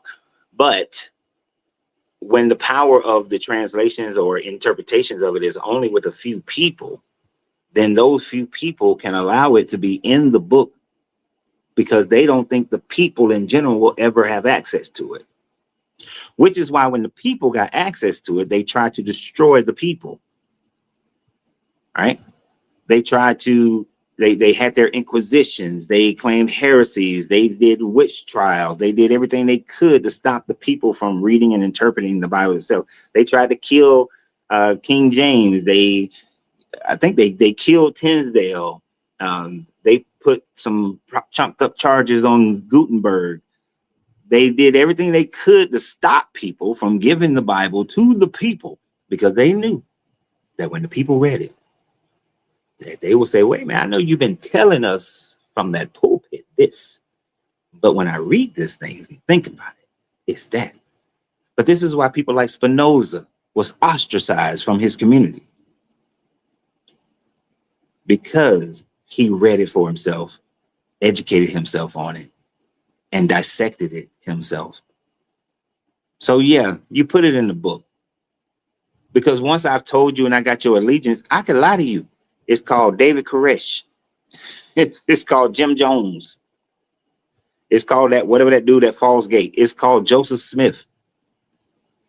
It's called all them damn people who have created different variations of religion, variations of Christianity, because they captivate your mind with words instead of you going and reading it and studying it yourself.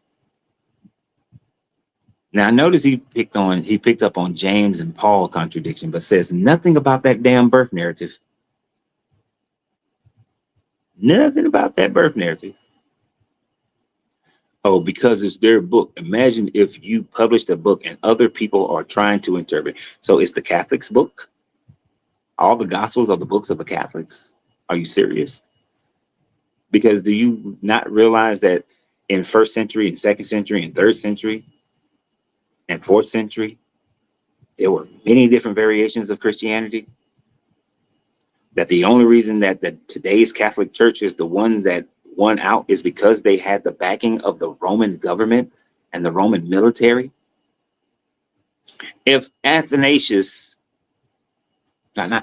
Arius had won at the Council of Nicaea, then you would not believe in a Trinity.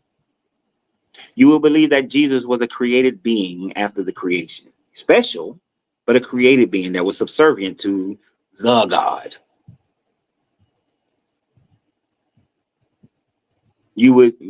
What if Marcion had won? What if Lucian had become the dominant version. Lucianism had become the dominant version of Christianity, or Valentines. What if the Valentines had become the dominant version? If Lucian had become the dominant version, then the Shepherd of Hermas would be considered canon. And the book of Luke would be a hell of a lot longer.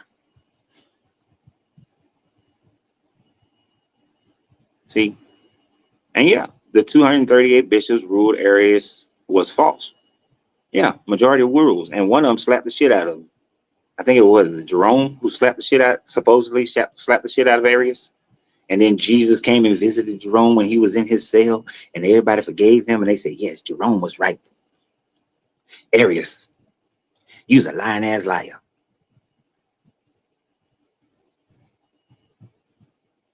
So, yeah, that's one of the things about people, is that they don't critically think through the history of this book and how it came to be and the teachings of it and the different teachings. Just think about what the subject matter is today. The Pope is supposed to be the vicar of Christ, meaning the living embodiment of Jesus while on earth right now.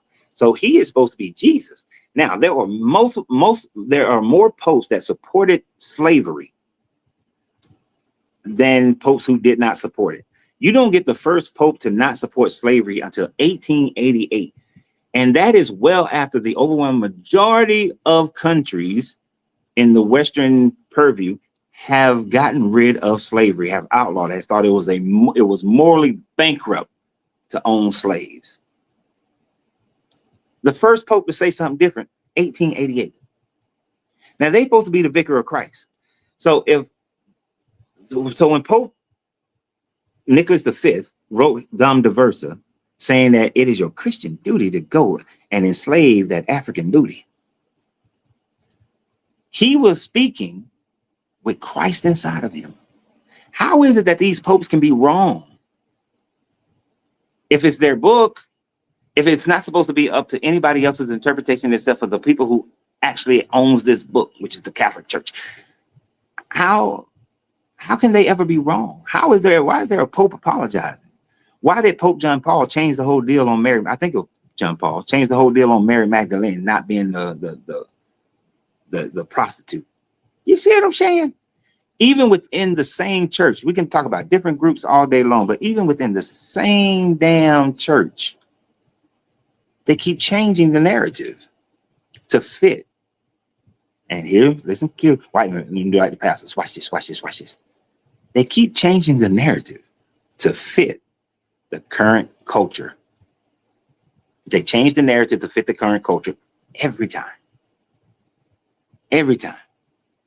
Oh, the rapture didn't happen. Well, let's start Jehovah's Witnesses and Seventh-day Adventists, since these motherfuckers was wrong. They change it every time, and they keep changing it, and they'll keep changing it. I think I said on a video before, when I was growing up, if you said that you had a personal relationship with Jesus or God, you would have been kicked out of a church. If you'd have said that in the 70s, 80s, and even in the first part of the 90s, you'd have been kicked out of a church in the Southeast. You'd have been kicked out. You would have been considered heresy. You would have been you a demon. You a devil. You can't have a personal relationship with God. That's God. God is the Father. God is all that. God is unimaginable. You can't have a personal relationship with God. We just have to be obedient. When I was growing up, it was all about just being obedient to God. It's obedience, obedience, obedience, because it was hellfire and brimstone raining down constantly. But then somebody got popularized talking about having a relationship with Jesus somewhere in the 90s. And here we are 30 years later, and people running around, everybody, oh, we got to have a relationship. Prior to the late 1800s, if you started claiming that you was filled with the Holy Ghost and you running around screaming and yelling and yabba dabba doing, they would have performed an exorcism on you. The doctrine, the dogma of the Bible changes. And that's another reason why I deconstructed from it. It changes with every generation, every group, every culture. As the culture changed, Bible changed. Christians are running around today saying, well, it was Christians who led abolition, the abolitionist movement. It was Christians who started the slavery. Not slavery around the world, period. But you can't claim that your God absolved the slavery in America when your God, based on your God, the slavery in America happened. Judah man, do you not listen? I told you. My family comes from Nigeria, comes from Benin, comes from Mali. Got a little bit of European in there, just a smidgen. Motherfucking Jack Reed in 1750. No, 18. Was he 1750 or 1850? No, he was 1850. 1850. That's when old Jack Reed jumped into my family line. But no, my family is not Israelite. I know where my family comes from. I know where they come from. Part of them were Mali, who was captured, who were defeated, and then they became part of the Dahomey slave trade. And then part of my family comes from Nigeria or Yoruba, who were then sold into slavery. I know my family. My family is not Israelites. Y'all always want every damn black person in America to be an Israelite. No, my family is not Israelite at all. And neither is the majority of black folks in America. You're not fucking Israelites. You either got some white, some European, some Native American, and I do have a little bit of that, but it's tiny. But most of it is West African. And that's why I want the Pope. You want to apologize? You want a pardon? You ain't getting a pardon. But you can do some atonement. You can do some atonement. And don't even do it for me. Give it for my kids. And whenever I had grandkids. Because your apology is empty. Empty. Yes, I'm going to keep going right back to the subject matter. Your apology is empty as shit. Kevin said, my great grandfather is Dutch, European. Yeah, I got a, let's see, what would Jack be? Let's see, it went Jack, John, let's see, Jack. It went with John, then Jack, and then another John, and then Harry, and then Harold. So my dad, my grandfather, my great-grandfather, my great-great-grandfather, so my great-great-great-grandfather is a white dude from Scotland. And his family is from England. And them motherfuckers were slaves too. So I ain't one of those I gotta be like, oh, my ancestors were kings and queens. No, even the white ones in my family were fucking slaves. As far back as I can go, as I've been able to go.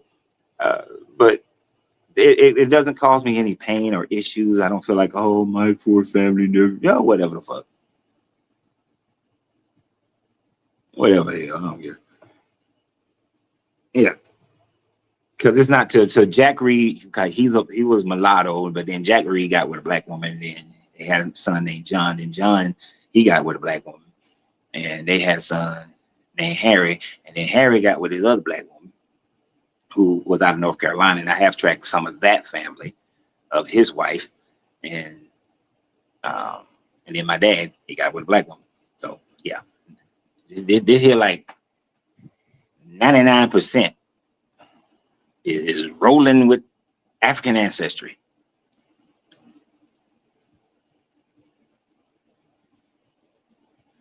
Sure. I love this comment because Catholics thinks that this holds some type of water. Every denomination has Christian teachings. Wrong. Every denomination has Christian teachings. Wrong. Catholic teachings has apostolic accession. No, it does not. Let me break down why it does not have apostolic accession. The way that the Catholic Church established that they have apostolic accession is that they look at Irenaeus as a church father. Irenaeus was under Polycarp, learned under Polycarp. Polycarp, in your church tradition, learned under the Apostle John. The timing can fit, but here's the major problem. John never claimed Polycarp. Polycarp never claimed John.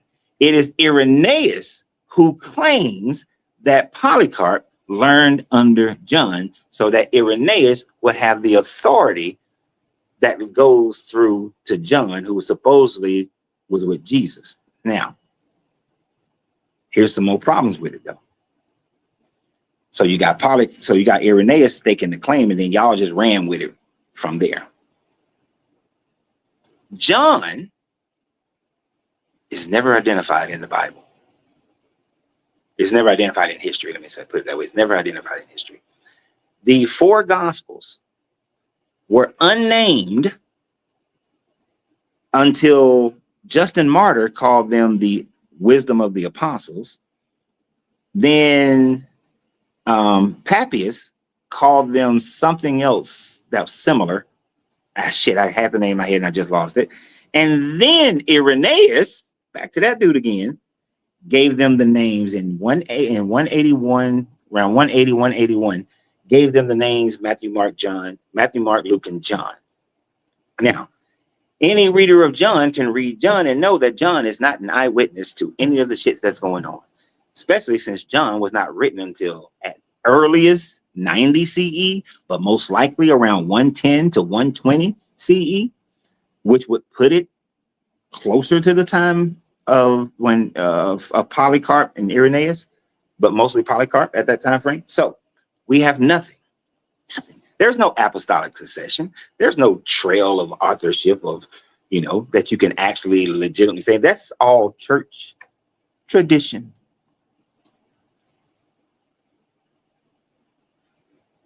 It's just church tradition. I don't doubt that there were scrolls of stories rolling around in the late first century about some dude named Jesus, that people were just writing stories. But what I can tell you is that not one was written by an eyewitness. If you actually look at a chart, and I actually have a chart on my phone, I'm going to do a video about this. If you actually look at a chart, during the life of Jesus, not one thing was written about Jesus. And it's just documentation. We ain't even going to go into pottery or corn or bust or paintings or tablets or nothing else that would be vital to prove whether or not somebody existed. Just documentation. During the life of Jesus, nothing was written. The first time something that people claim with the letter of Paul is not written until the 50s, the mid to late 50s, which is at least 2 decades later. Then you don't get anything of the biblical writings until after 70 CE. So now we got 40 years, time has passed, that these gospels are starting to be written. You don't get any historical accounts that mention Christians or anyone named Yeshua until Josephus writes about it in around 80, 90 CE. So ain't nobody writing about Jesus. All them other first century writers who was living at that time frame, not now one of them wrote about the gospel, the 500, not the 500, well, the 500 witnesses, or the zombie apocalypse that was happening in Jerusalem when Jesus supposedly died. Think about that now. You won't be to believe that no Roman, no Jews, nobody wrote about a whole bunch of zombies walking around Jerusalem in and around 30 to 36 CE. Nobody wrote about that. Nobody wrote about this, the whole darkness during the day, during that time frame. Nobody wrote about that. Nobody wrote about that. Nobody wrote about a stone being rolled away during an earthquake that Matthew claims, and Matthew was the only one who claims an earthquake. Nobody else wrote about it. Do you believe Jesus was crucified? I don't think that there is a historical Jesus. There's some historical Jesuses. A bunch of people was always claiming to be the Messiah from 1st century BCE all the way through the end of 1st century CE. People were claiming to be the Jewish Messiah, and a bunch of people were crucified. But this Bible version of Jesus, hell no, that bastard never existed. And yes, 40 years is a long time. 40 years is a long time if you're just writing something, right? Could you imagine if nobody wrote anything about Martin Luther King until 40 years after he died? How accurate would that information be? And then let's say the information is written anonymously. We don't know who wrote it. Have no idea who wrote it. And then people write different stories. Some similarities, but a whole bunch of differences over the next 50 years. And then it's 100 and what, 150 years later, somebody says, hey, you know those anonymous things that was about Martin Luther King? It was written by Jesse Jackson. Stokely Carmichael wrote one. You see what I'm saying? You see how no. Oh man. Your disagreement with the scholarship in regarding the crucifixion.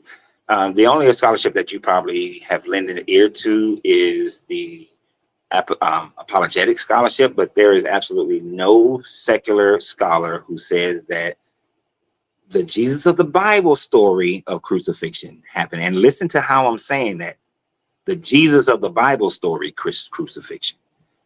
Were there crucifixions of a whole bunch of people claiming to be the Jewish Messiah? Yes.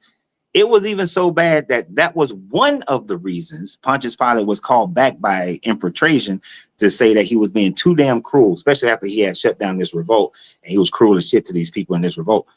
And they were going and he was going to be put up on some charges, of inhumanity. So Pilate was crucifying a whole bunch of people. You the Jewish Messiah this year? Crucifix. Oh, you the Jewish Messiah this year? Crucifix. Oh, your turn. Crucifix. Common occurrence. Common occurrence. So if I'm writing a story about Jesus, let me add in that current occurrence, because you know what? People are going to remember that. I know it's been 40 years, 50 years, but people are going to remember that because you know what? That was a common thing to happen. That would be like if you wrote a story about a Messiah today and you said that, oh, and he was tied to the electric chair. And as the electricity came through his body, his eyes popped open and he shouted out, my God, why has that forsaken me? Ain't what he said. Ain't what he said. He said, it is finished. That ain't what he said. That's not what he said. He didn't say it was finished. He didn't say it was. He said, they know not what they do. Nah, he didn't say that. He said, it's getting hot in here.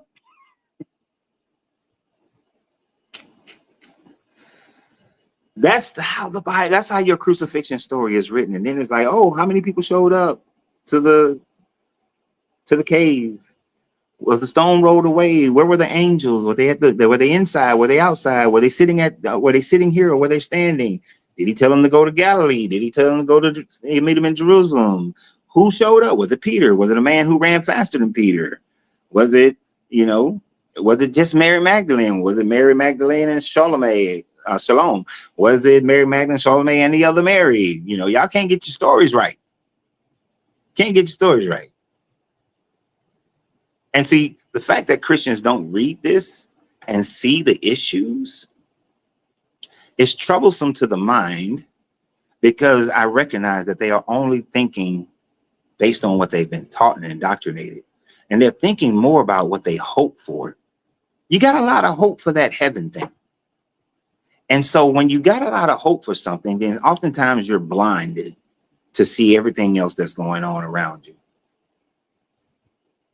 Has he ever read the Bible? Who asked that dumbass question? That's a dumb question. But so like when I'm working with people for life coaching or for business coaching, especially with business coaching, oftentimes people are so focused on the success of the business, on what they envision the business is going to be, they can't see all these pitfalls around them. They get impatient. They can't see all these pitfalls around them. They can't see that, well, you might want to check. We got to check the zoning laws. We got to see if you got to stand before the zoning board. We got to see if you got to get a special certification. So don't get so caught up and in love with this location for this business, because you may not be able to do this business in this area, but they so in love. They got them damn blinders on. They can't see shit. And that's where I come in, like poking damn holes of light to say that, no, we got to go before zoning. No, we got to check, to see if you can actually do this in this area, or you can do this business, period. We got to check the supply status. What's the supply chain look like? Can you get your products in? Can you provide the service? What's the employment look like? What are you going to pay for the employees? What are the rules for EEOC in this particular place, not only the federal ones, but the city and county ones. Like there's so many other things that are going on, but you're so blinded by your hope that you don't even see all the contradictions within this book, all the different lies, all the different things that go totally against history.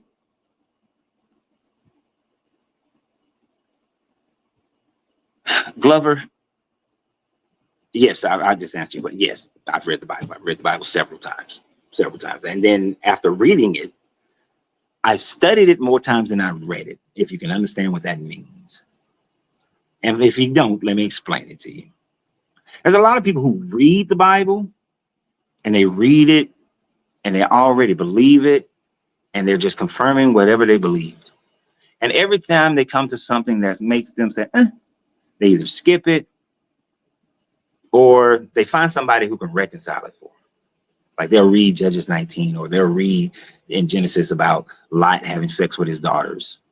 And they'll have somebody justify it, explain it away, justify Judges 19 and this man, the cutting up his concubine and starting a whole war kind of situation, right? They'll do that. But then they're studying it. They're studying it when you say, okay, wait a minute. Saul died at the hand of these people in Judges. In Judges. But then in 1 Samuel, he died differently. Hold on. His own man ran his sword through. What's going on here? That's different. That don't work. You study it and you say, wait a minute, Noah knew of clean and unclean animals. In the first version, Noah took 2 of every kind of animal. But then not just a chapter over, he took 7 of every clean animal, but it said 2 of every kind. So those are different. Why are they different? And then how did he know what's clean and unclean when the Levitical laws hadn't been written yet? See, there's a problem right there. There's a problem. They're not matching, And as I said earlier, Jesus was supposedly born during the time frame of Herod, but then wait. He was born during the census of Quirinius. Herod was dead by 4 BCE at the latest, and Quirinius didn't become governor of Syria until 6 CE. That's 10 years of difference. So that don't work. Luke said he went straight to, when he went to Jerusalem, then they went to Galilee, but then Matthew said he went to Egypt and they stayed in Egypt until Herod Archelaus was in charge. And then they came up and they went over to Galilee to make a new home for them in Galilee. When Luke already had them in Galilee, but Luke didn't have them in Galilee till after Herod Archelaus had been disposed of. But Matthew says they came when Herod Archelaus was in charge. So when was Jesus born? See, that's studying the Bible. Right. So you can read it, but you're not studying it. See, and that's the difference between reading the Bible and studying the Bible. It's the difference between anything. You can read a textbook on I don't know, quantum physics, but there's a big difference between studying. Oh, there it is. I knew it was coming. Andrew, thank you. You hate God. No, I don't hate your God. How can I hate something that doesn't exist? Do you hate unicorns? But if you use the same measure there, Andrew, if I hate God because I don't agree with your religion, then you hate God of Islam. You hate the God of Hinduism. You hate the God of Ifa. You hate the gods of Kemetic. You hate the gods of Shinto. You hate God. For all them other people, for the overwhelming majority of people in the world who believe in a different God than what you believe in, you hate God. See how that argument works, Andrew? You hate God. Because there's more people in the world today who don't believe in your God, but believe in a different God. So therefore, you hate their God. And now you see how asinine that sounds? When you tell a person that they hate God and you try to use that as an argument, it doesn't work. You're trying to cause a person to feel some kind of way. I'm not that kind of person. I use my brain first before I use my heart. I don't allow my heart to dictate. My brain comes first. You see, using your heart first, that's how a lot of people get in trouble with shit. That's how a lot of people fall for the okie doke, is that they think with their heart instead of their brain. And then, of course, a lot of people think with their genitals, but they think in the wrong way. So you want the viewers here to believe that you have refuted the Holy Bible. Well, yeah. If you have let him who have ears hear. Let him who have ears hear. Let him who has critical thinking understand. Look, the Bible has done a great disservice to humanity, right? Incredibly disservice to humanity. To bring it back to the subject matter. Yes, many different cultures around the world had slavery, no doubt.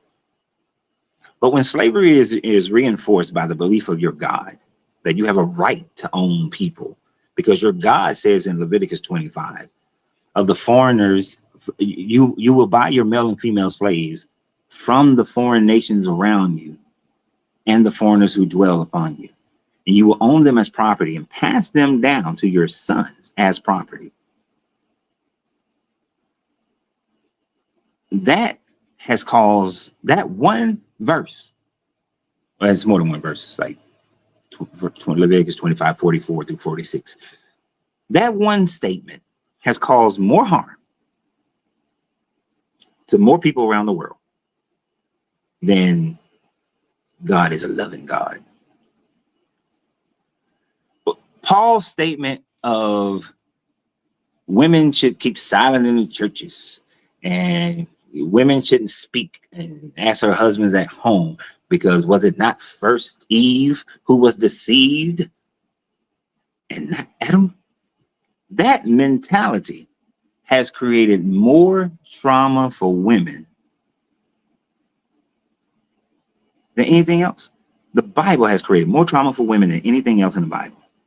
When it says that if a young girl is not a virgin on her wedding night, then she should be stoned. And the proof of her virginity is whether or not she bleeds.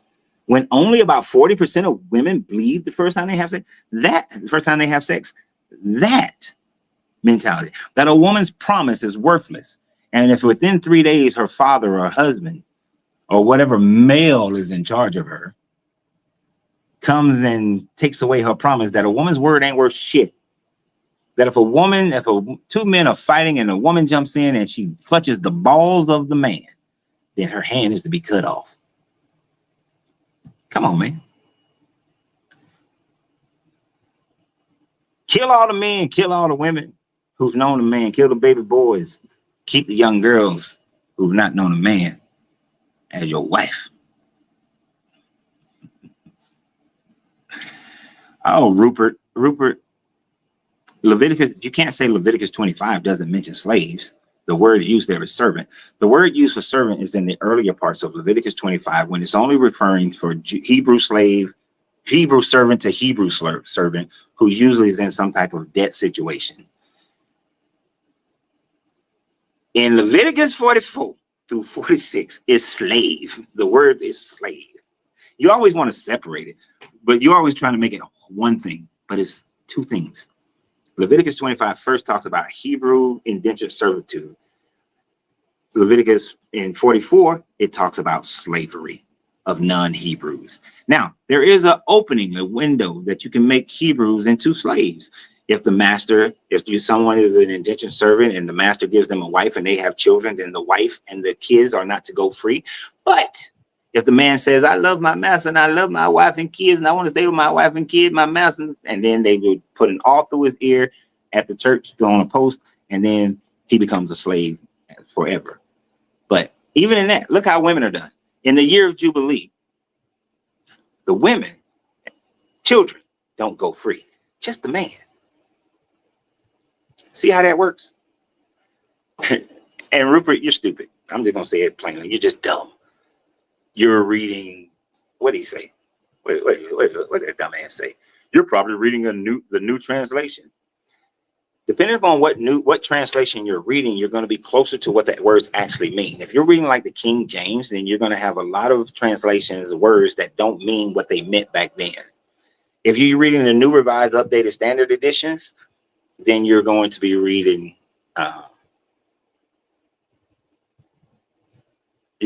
something that is more close to what the new, you're going to be reading something more close to what it actually meant back then. Even if you got a Tinsdale or a Gutenberg, you're going to have some mistranslations of some words. The beauty of intelligence or knowledge is that we stack upon every generation and learn more and more and more and get the information more correct. Right?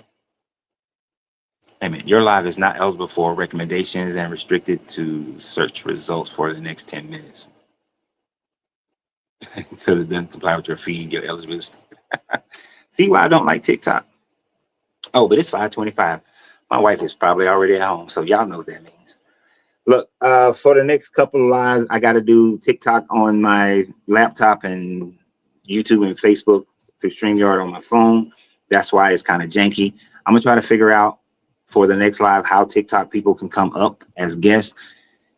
I don't know if anybody requested to become a guest on the phone version of StreamYard.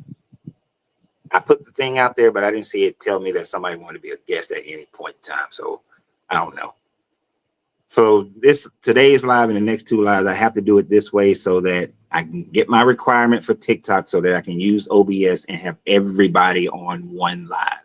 Because having two is irritating, right? So yeah, it's called building, exactly. So we'll probably be live again tomorrow so I can get these three out of the way. And then I can get everybody on one line. Thank you for the lightning bolt, Skybox Kenny. Appreciate that. And I thank everybody who gives gifts and everybody who's given a gift or the super chats and stars. Thank you very much for the support of the channel. I'll be back tomorrow somewhere around 2 o'clock, 1 o'clock, 2 o'clock, something like that. And wait a minute. Now I'm not going to go down to the city. I'm going to call them tomorrow. I'm going to go down and call them. I ain't going down there. It's supposed to rain. So I appreciate everybody. We'll have a new subject matter today. We did kind of stay on subject, but I hate that we couldn't get callers in. So I'll figure out this desktop for TikTok so that we can have callers in for TikTok as well as. Did anybody request to come up on Facebook or YouTube today? Because none of y'all complained and said that you can't come up or you're waiting or anything like that. So I don't know. Somebody on YouTube and TikTok, do me a favor. Click on the link so I can see if this works on the phone, however it's supposed to work. Because it's, I can't wait. So by next week, I'll be using the OBS. And all of this will move a lot better. It'll be streamed a lot better. I'll be able to throw stuff up on the screen. You know, it's going to be a lot better live next week. Well, if I can get the appointment for old boy. After I get the 3 requirements on TikTok, because even though I've done many TikTok lives, you have to do it on the desktop in order to go to OBS. Stupid. And then I have to set an appointment for my tech guy so he can show me how to smash it all together. But we can finish it. We went through 2 sessions so far. We ain't got to talk that long with somebody on TikTok or YouTube. I just want to make sure it works. Because tomorrow or the next day, I don't want to do 2 hours of just talking. I would love it where we can have a conversation, conversations on here. And I know I'm gonna figure out TikTok. I say multi-guest right there in the box, but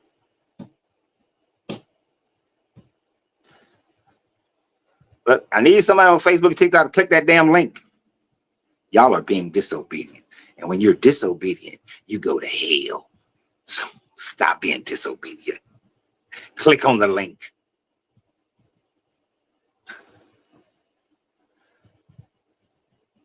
Click on the link.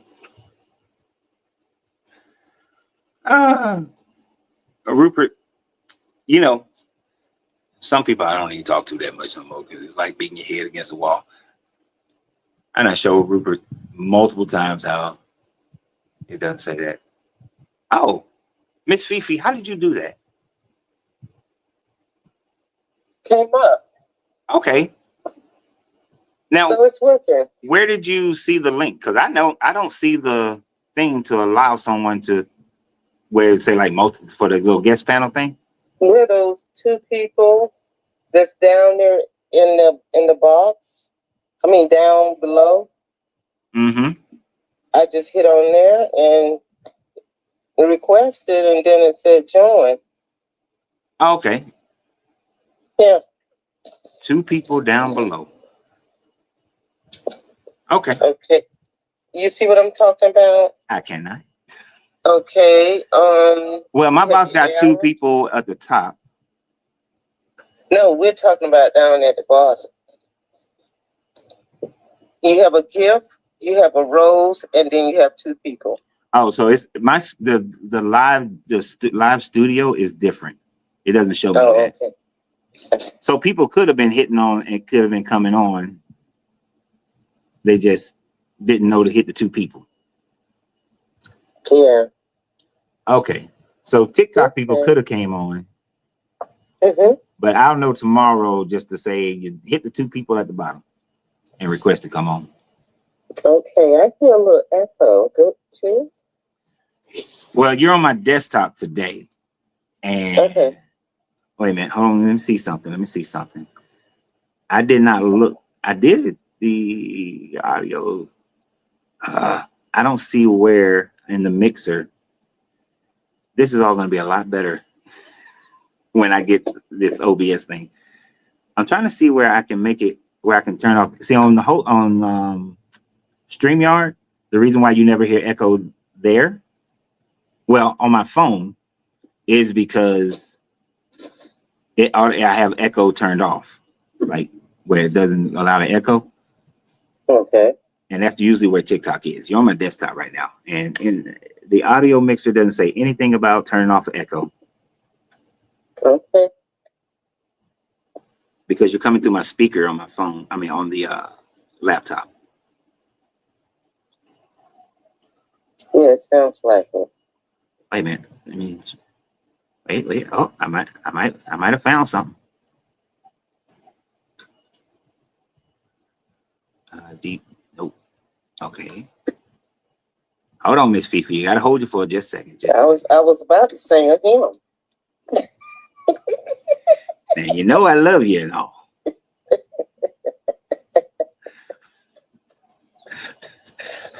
I don't know what part of the country you're in, but I'll find you. No, I thought I had something. I thought I had something that would give me. Okay, wait a minute. Wait. Okay, so what was I had two options here. Let me try the other option. Convert to mono. I don't know what convert to mono off means. All right, let's see. Say something now. Okay, can you hear me? Oh, that sounds so much better on my part. Okay, so no echo? No echo. Okay, I just clicked the button that I thought might work. So now I know to click that button before I do this the next time. Okay, sounds good. All right. I appreciate you, Miss Fifi. Appreciate you too. All right. Have a good one. Say your prayers tonight. You know what?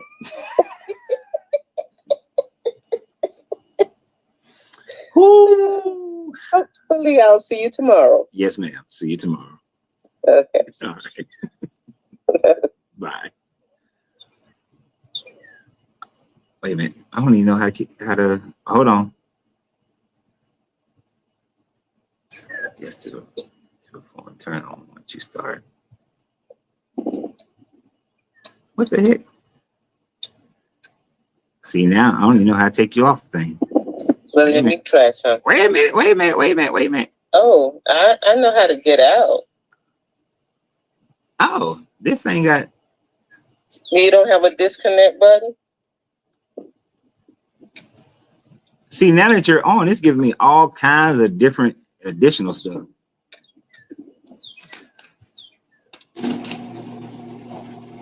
It didn't give me this stuff. See, it didn't do this before. Oh, wow. That is straight bull. It did not do this before. It's you in the best spots. Yeah. This didn't happen before. Now it's looking like how my phone normally looks. Okay. I tell you, TikTok irritates the hell out of me. Okay. Well, I appreciate you, Miss Fifi. I figure this thing out. Okay. And I can give people a time limit. Oh, what?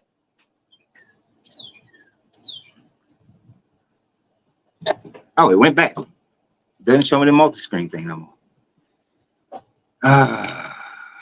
Hello, baby. Hello, Moto.